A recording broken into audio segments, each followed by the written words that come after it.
Untuk keselamatan ada 8 ayat salam ya dalam Al-Quran itu. Satu, salamu qaulam mir rabbir rahim. Kedua, salamun ala nuhin fil alamin. Ketiga, salamun ala Ibrahim. Keempat, salamun ala Musa wa Harun. Kelima, salamun ala Ilyasin. Keenam, salamun ala mursalin. Tujuh, salamun alaikum tibtum fadkhuluha khalidin. 8, salamun hiya hatta matla'il fajr. Bahkan Syekh Nawawi menjelaskan tuh di dalam kitab Nihayatuz Zainnya, sunnah nulis kalau yang dijelaskan dalam kitab Nihayatuz Zain 7 ayat salam. Sunnah menulis 7 ayat salam di kertas untuk Rebo Kasan besok tuh ya sebagai doa yang tertulis, lalu dilebur pakai air, airnya diminum. Ya Allah, manfaatkan ilmu kami, ya Allah. Bismillahirrahmanirrahim. Sebelum masuk ke dalam materi fikih, terlebih dahulu saya akan mengingatkan bahwa hari Rabu besok adalah Rebo akhir dari bulan Safar yang biasa kita sebut dengan Rebo Kasan. Di Rebo akhir bulan Safar, Allah turunkan balai untuk 1 tahun, maka seyogia kita melakukan syariat-syariat untuk tolak bala, menjaga lebih baik daripada mengobati. Di antara syariat yang seyogia kita lakukan untuk tolak bala di Rebo akhir bulan Safar ini adalah sedekah ya. Karena Rasul berkata, as-shadaqatu tadfa'ul bala. Sedekah dapat menolak balai. Ada yang bikin ada yang bikin kupat, ada juga yang bikin berkat. Ya terserahlah, yang penting sedekah.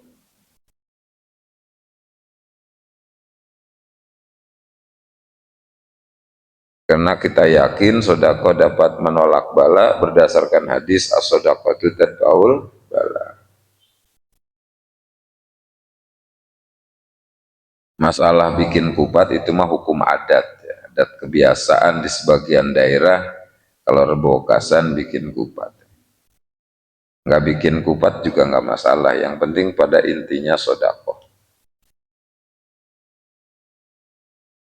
Dan di antara syariat yang seyogia kita lakukan untuk nolak bala adalah membaca kalimah-kalimah Allah, membaca ayat-ayat Allah.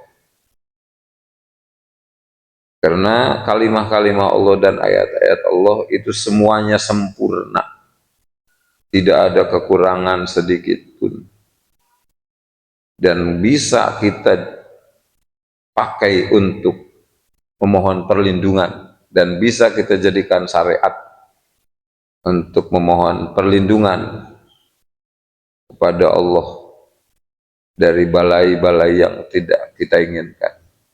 A'udzu bi kalimatillahi tammati kulliha min syarri ma khalaq.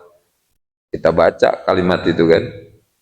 A'udzu, aku berlindung, bi kalimatillahi tammah, dengan membaca kalimah-kalimah Allah, ayat-ayat Allah, asma-asma Allah yang sempurna, min syarri ma khalaq, dari makhluk-makhluk yang jahat, termasuk penyakit, balai. Ya biasalah, ayat kursi kita baca begitu kan. Karena memang ayat kursi itu disebut ayat hifdzu juga, ayat untuk penjagaan.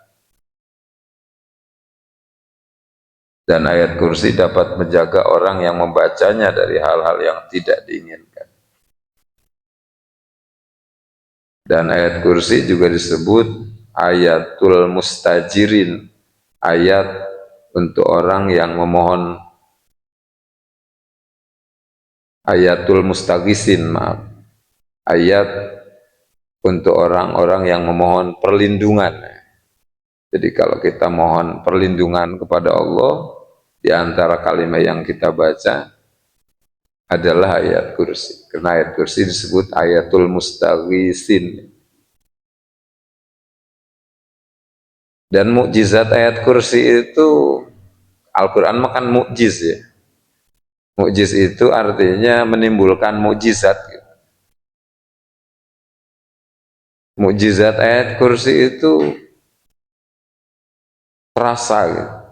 Dimana coba kalau misalnya kita di kebun sendirian, datang rasa takut, baca ayat kursi, kontan hilang rasa takut itu. Itu mukjizat ayat kursi ya. Atau misalnya ketemu ular, ketemu macan di kebun, baca aja ayat kursi, insya Allah takut ular macan sama kita.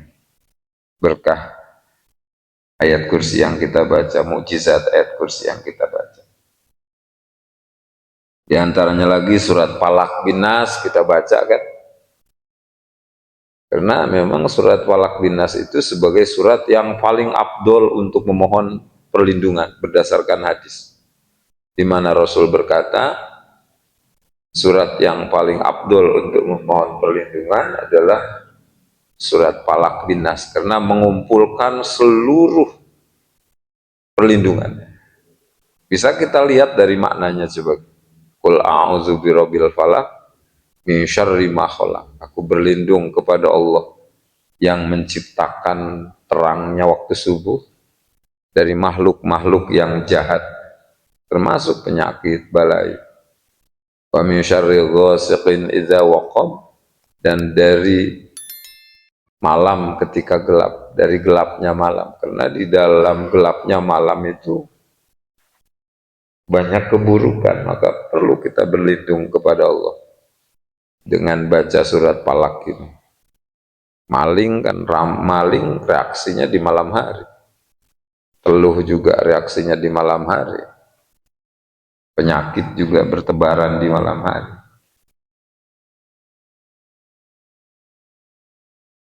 Wa min syarrin nafasati fil 'uqad, dan dari kejahatan dukun-dukun teluh yang teluh.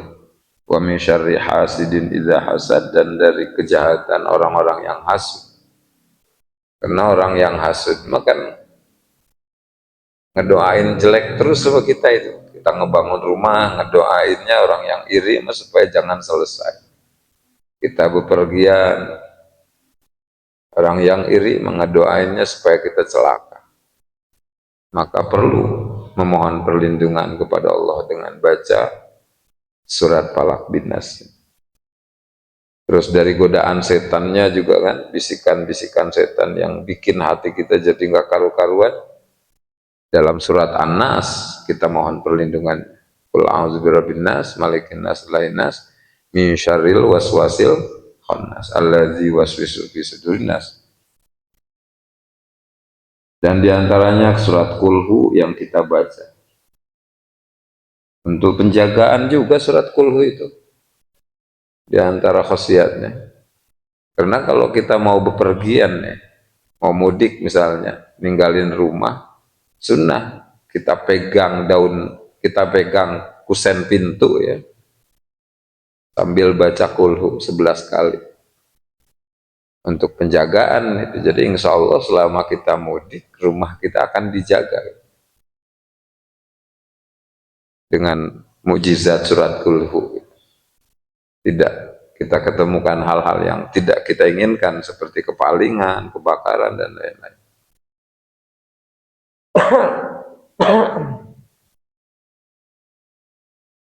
Di antara yang kita baca amanah Rasul, karena memang amanah Rasul juga mengandung khasiat untuk penjagaan juga. Lihat aja di dalam ujung ayatnya itu ada doa kan di situ ya.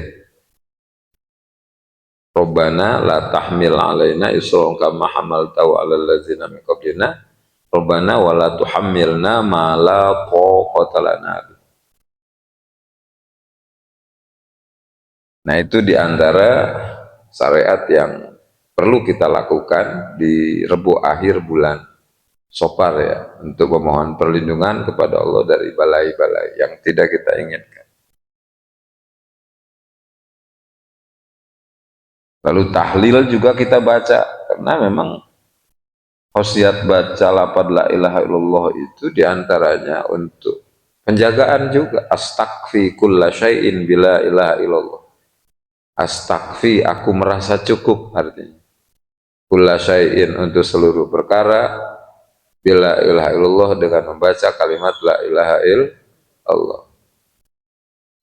Karena makna la ilaha illallah itu tidak ada batasannya.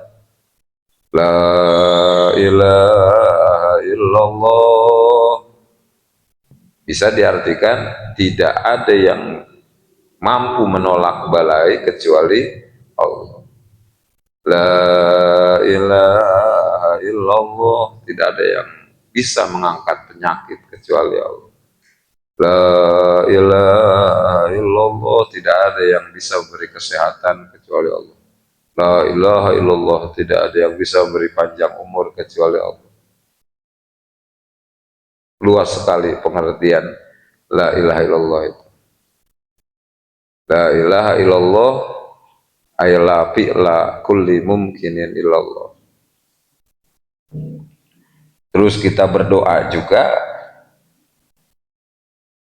karena doa dapat menolak bala. Berdasarkan hadis, la yaruddul qada illa doa. Tidak bisa menolak bala kecuali doa. Rasul itu yang ngomong. Jadi doa secara syariat ya, dapat menolak bala. Secara syariat ya, dapat menolak bala. Maksudnya begini, syariat yang perlu kita lakukan ketika kita ingin tertolak dari balai, syariat yang perlu kita lakukan ya diantaranya apa? Berdoa. Makanya Rasul ngomongnya kayak begitu. La yaruddul qada illa doa. Tidak bisa menolak bala kecuali doa. Jadi doa secara syariat dapat menolak bala. Dan doa itu ada 4 ya. Pertama, doa bil lisan, doa pakai mulut. Mulut kita baca doa, nah itu doa bil lisan. Seperti kita ngedoa, Allahumma ksif anna wasrif anna wadfa'anna al-bala, atau doa selamat. Wa mainna nas'aluka salamatan fid din. Itu doa bil lisan. Kedua, doa bil isyarah, doa pakai isyarat, seperti ngangkat tangan. Angkat tangan kita dalam berdoa itu sudah bagian dari berdoa, disebut doa bil isyarat, karena ngangkat tangan itu isyarat kepada berdoa, kepada meminta. Nah sekarang anak kita aja yang masih kecil, kalau dia nadahin tangan ya gini aja gitu di depan kita, walaupun dia nggak ngomong, maka kita ngerti kan, oh minta berarti ini anak, berdoa minta berarti ini anak. Nah begitu juga kita berdoa ngangkat tangan, angkat tangannya termasuk berdoa, itu doa bil isyarah namanya. Ketiga, doa bil qalbi, doa pakai hati, hati berdoa. Nah, keempat, bil kitabah, doa pakai tulisan. Bahkan kalau dibundang banding antara doa bil lisan dengan doa bil kitabah, lebih abadi doa bil kitabah daripada doa bil lisan. Karena kalau doa bil kitabah, selagi tulisan masih ada, nggak berhenti-berhenti, berarti ngedoa itu. Berdasarkan hadis, man sholla alayya fi kitabin lam tazalil malaikatu tastaghfiru lahu madama ismi fi zalikal kitab. Orang yang menulis sholawat di kertas, kata Rasul. Sholawat itu kan doa. Maka tidak akan berhenti-berhenti malaikat memohonkan ampunan untuknya selagi tulisan sholawat masih ada di kertas. Nah begitu juga doa yang kita tulis itu nggak berhenti-berhenti, berarti ngedoa selagi tulisan masih ada.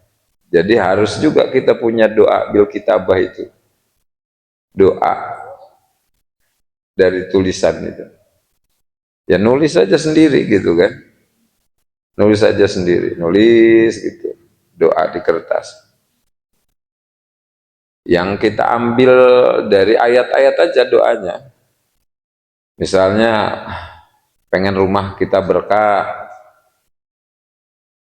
tulis doa Nabi Nuh itu, Robi anzilni muzala mubaraka wa anta khairul munzilin. Sepenuhnya kertas, simpan di lemari supaya rumah kita diberi keberkahan oleh Allah Subhanahu wa taala. Selagi tulisan masih ada berarti kan nggak berhenti itu ngedoa.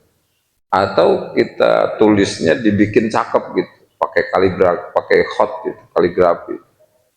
Di samping doa juga bisa jadi hiasan dinding rumah kan. Tapi waktu nulisnya itu harus dengan niat tabaruk ya, niat ngalap berkah. Supaya nanti setelah selesai ditulis nggak harus punya wudhu megangnya itu.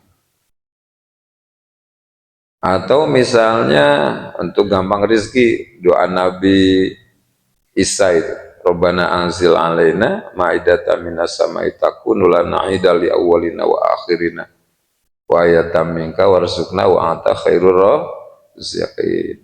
Beli sepenuhnya kertas simpen.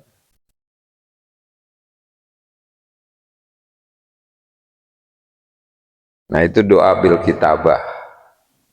Untuk keselamatan ada 8 ayat salam ya dalam Al-Quran itu. Satu, salamu qaulam mir rabbir rahim. Kedua, salamun ala nuhin fil alamin. Ketiga, salamun ala Ibrahim. Keempat, salamun ala Musa wa Harun. Kelima, salamun ala Ilyasin. Keenam, salamun ala mursalin. Tujuh, salamun alaikum tibtum fadkhuluha khalidin. 8, salamun hiya hatta matla'il fajr. Bahkan Syekh Nawawi menjelaskan tuh di dalam kitab Nihayatuz Zennya, sunnah nulis kalau yang dijelaskan dalam kitab Nihayatuz Zen 7 ayat salam. Sunnah menulis 7 ayat salam di kertas untuk rebokasan besok tuh ya sebagai doa yang tertulis. Lalu dilebur pakai air, airnya diminum untuk keselamatan tujuan. Sebab ayat-ayat Al-Quran mah mukjizat sih. Karena mukjizat Rasul yang abadi itu Al-Quran. Kalau yang lain-lain kemanfaatannya hanya dirasakan oleh Rasul dan sahabat yang segenerasi dengan Rasul. Hanya Al-Quran yang mukjizatnya sampai terasa oleh umat akhir zaman. Makanya mukjizat yang paling abdul, mukjizat Rasul yang paling abdul adalah mukjizat Al-Quran. Iya, mukjizat Al-Quran. Karena mukjizat Al-Quran terasa gitu, sampai ke generasi kita. Dengan baca ayat kursi, timbulkan mukjizat ayat kursi itu. Terjaga kita dari hal-hal yang tidak kita inginkan. Ketika datang rasa takut baca ayat kursi, timbul mukjizat ayat kursi. Hilang rasa takut kita.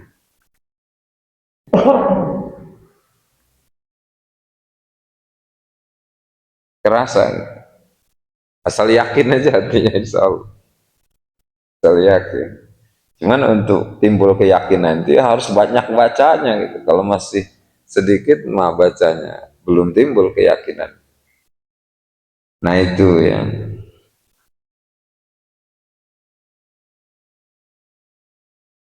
Tiupin baca ayat kursi, tiupin ke warung, ke uang, ke toko, ke rumah, ke kendaraan.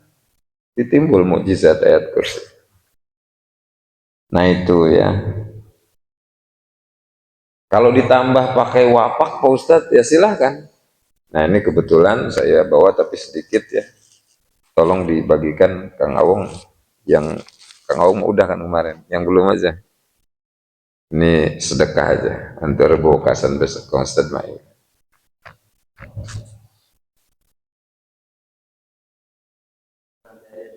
Anak kecil menggak usah, anak bapak-bapak aja.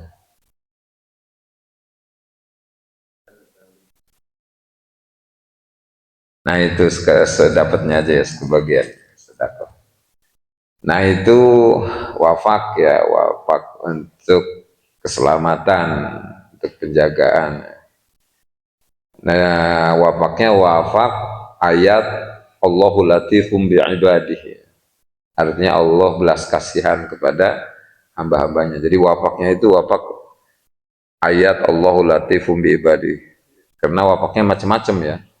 Ada yang pakai wapak lapan salam, ada yang pakai wapak lapan Allah, macam-macam ya. Terserahlah wapaknya. Dan wapak juga termasuk doa yang tertulis ya. Termasuk doa yang tertulis. Cuman dia punya rumus tersendiri gitu. Punya rumus tersendiri. Jadi dia caranya itu beda gitu dengan nulis doa gitu kan. Padahal wapak juga bagian dari doa, tapi beda caranya. Dia punya rumus sendiri. Ada yang jumlah kotaknya 3, ada yang jumlah kotaknya 3, disebut wipik musalas. Jumlah kotaknya menurun 3, mendatar 3. Ayo ambil, ambil, ambil, ambil. Udah untuk Kang Aung aja. Yang belum, yang belum.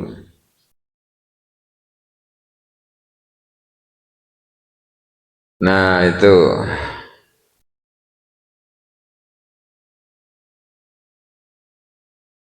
Mendatar 3, menurun 3. Nah itu wipik musalas namanya. Kalau mendatar 4, menurun 4, itu wipik muroba. Kalau mendatar 5, menurun 5, wipik mukhomas. Mendatar 6, menurun 6, wipik musaddas. Mendatar 7, menurun 7, wipik musabah. Mendatar 8 kotak, menurun 8 kotak, wipik musaman. Mendatar 9 kotak, menurun 9 kotak, wipik mutasa. Mendatar 10 kotak, menurun 10 kotak, wipik muasar. Ini mendatar berapa kotak ya? 4, menurun 4. Berarti wipik apa itu? Muroba namanya. Wipik muroba. Sekelilingnya ditulis 7 ayat salam. Nah jadi untuk perbukasan besok itu silakan dimasukin aja ke air itu. Nanti wapak dengan ayat salam kaulami robbi rahimah itu hancur itu, kena air itu. Karena itu mah tintanya tinta Ja'faron ya, tinta Ja'faron. Nah silahkan itu. Nah itu yang seyogia kita lakukan ya, di Rebu akhir bulan Sobar, karena doa secara syariat dapat menolak bala. Itu Rasul yang ngomong. Bahkan kata Rasul, wala yazidu fil umur ilal bir. Tidak bisa menambah umur kecuali berbuat baik. Jadi berbuat baik secara syariat dapat menambah umur. Jadi kalau kita pengen panjang umur, maka syariat yang harus kita lakukan adalah berbuat baik. Kalau kita pengen panjang umur, berbuat baik kepada sesama, ya, saling tolong menolong, bantu membantu dengan cara zakat, sedekah. Berbuat baik kepada Allah dengan melaksanakan perintah-perintah. Nah, itu syariat yang harus kita lakukan ketika kita pengen panjang umur. Kalau pengen pendek umur gampang, bacok aja orang lewat. Besok pasti ada yang bacok kita kan, hati gitu. Berbuat jahat aja silakan kalau pengen pendek umur. Nah itu ya, jadi dengan berbuat baik akan diberi panjang umur oleh Allah. Dan berkah lagi. Kalau berbuat baik mah kita panjang umur, berkah lagi umur kita. Kalau yang nggak berbuat baik, andai kata diberi panjang umur, dia panjang umurnya nggak berkah, kan rugi. Ya, kan rugi. Panjang umurnya nggak berkah kalau nggak berbuat baik. Ada cerita di zaman Nabi Sulaiman, kakek-kakek dengan nenek-nenek, rumahnya panggung, di bawah panggung rumahnya itu banyak kucing, banyak anjing gitu. Sehingga si kakek punya keinginan ingin mengerti bahasa kucing dan bahasa anjing, pengen ngerti bahasa kucing bahasa anjing. Ngomonglah si kakek ke nenek kan, nek pengen amat kakek ngerti bahasa kucing bahasa anjing. Sepertinya enak kalau kakek ngerti, soalnya di rumah kita ini banyak kucing banyak anjing. Kata si nenek, kakek ini macem-macem, orang mah pengen bisa bahasa Inggris bahasa Jepang, ini mah malah pengen bisa bahasa kucing bahasa anjing. Kakek mau berangkat ke rumah Nabi Sulaiman, pengen belajar bahasa kucing bahasa anjing. Berangkatlah si kakek ke rumah Nabi Sulaiman, minta diajarin baca bahasa kucing bahasa anjing. Diajarin oleh Nabi Sulaiman tuh, sampai bisa. Pulang si kakek, tasakuran, nyembelih ayam. Makan bareng sama si nenek, tulangnya dijatuhin ke bawah. Datang kucing, karena si kakek udah ngerti sekarang kan bahasa apa? Kucing. Akhirnya si kakek senyum. Si nenek belum ngerti kan bahasa kucing. Nanyalah si nenek, kek tadi kucing ngomong apa itu? Oh itu kata kucing, asik gue nemu tulang. Oh kayak gitu. Terus nggak lama datang anjing, gong gong gong, si kakek senyum. Nenek penasaran pengen tahu artinya. Itu kata anjing apa kek? Kata anjing, jangan lu meng, itu tulang punya gua. Oh begitu. Terus kata kucing, eong eong eong eong. Pucet si kakek itu. Si nenek kaget ngelihat kakeknya pucet. Nanyalah si nenek itu, kek kenapa kakek seperti ketakutan sampai pucet mukanya?